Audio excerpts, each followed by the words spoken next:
السلام عليكم، ازيكم عاملين ايه؟ كل سنه وانتم طيبين، رمضان كريم عليكم يا رب.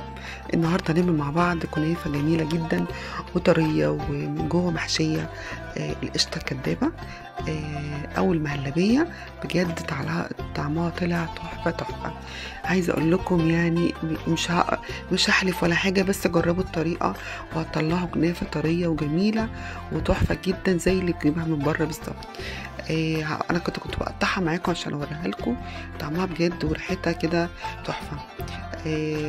بجد مش عارفه اقول لكم، يعني انا دقتها كانت سخنه، طبعا عملتها بعد الفطار. بجد طعمها تحفه جدا وجميل وطريه جدا. هنسمي الله ونصلي على سيدنا محمد. طبعا كنت حاطه كنافه في الفريزر عشان عايزه افتتها خالص. مش هفرمها ولا حاجه في الكبه، لكن لما احطها في الفريزر هي هتبقى هاجي افكها بايديا هتتعمل خالص، يعني تتفرفت خالص. وكمان جبت المقص وقصيت برضو كده عشان اسهل على نفسي لغايه ما خلصت. انا هنا هاخد اعمل صاج كبير اللي هو 30 في 40، اخد معايا حوالي كيلو الا ربع من الكنافه. انا هنا حطيت 4 معالق سكر بودر، لبس بقى الكلافز كده عشان اقلب بقى كويس، لان الكنافه بتلزق في الايد كده، عشان عايزه اخلي السكر كله يدخل في جوه الكنافه. اقلب كويس جدا. ومعايا هنا كوبايه زبده، وكمان هاخد شويه كمان. كل ما تزودي الزبده او السمنه تديكي كنافه طريه وناجحه معاكي.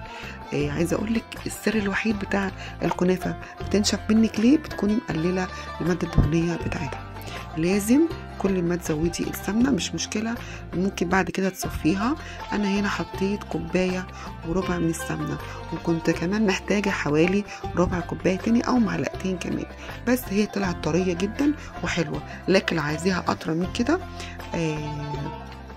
تزودي السمنه فيها. جبت بقى الصاج اللي هو 30 في 40 بعد ما قلبت الزبده بتاعتي كويس جدا في الكنافه. هبتدي بقى احط بقى كده الطبقه الاولانيه في الصاج، واكبس كده، اخلي كل مكان فاضي، مسيبش اي فراغات موجوده في الكنافه. واحاول قدر الامكان ان انا مخليش اي مكان يكون اعلى من التاني، لان هنجيب دلوقتي حاجه عشان نخلي الصاج كل الكنافه الطبقه الاولانيه زي ما انتم شايفين هرسه البطاطس دي.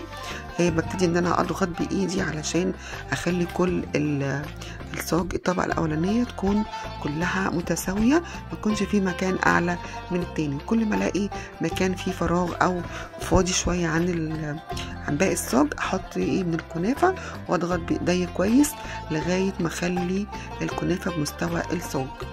يا رب كده الفيديو عجبكم. وعايزه اعرف اللي لسه داخلين قناتي لسه جداد عندي، انا اسمي سولا وقناتي اسمها سولا صلاحي. واتمنى تاخدوا جوله في كده في القناه، وان شاء الله تعجبكم وتلاقوا وصفات وتستفادوا منها حتى لو بمعلومه واحده. انا هنا كنت عامله القشطه دي او المهلبيه، عملت 3 كوبايات من اللبن، عليهم 3 معالق من النشا ومعلقه كريم شانتيه، وحطيت معلقه سكر بس. انا مش عايزه الكنافه بتاعتي تبقى مسكره واللي ياخد منها قطعه ما يقدرش يكمل الباقي. عايزه اقول لكم الصاج ما فضلش منه ولا قطعه من الكنافه، الحمد لله بسم الله ما شاء الله. الكنافه كلها اتاكلت من جمالها وطراوتها. بدات ان انا احط المهلبيه بتاعتي او القشطه بتاعتي في النص الصاج. مش عايزه الصاج احط المهلبيه في الحرف بتاع الصاج، اخليها كده في النص واسويها. ابتدي بقى اخد الكنافه اللي عندي الباقيه الطبقه الثانيه احط في الجوانب الاول، واكبس بايديا خالص علشان اساوي الكنافه بتاعتي وما اخليش القشطه بتاعتي تطلع من الجناب من الكنافه. كل ما اكبس الكنافه في الجوانب واسويها كويس جدا بتطلع متماسكه معايا وحلوه.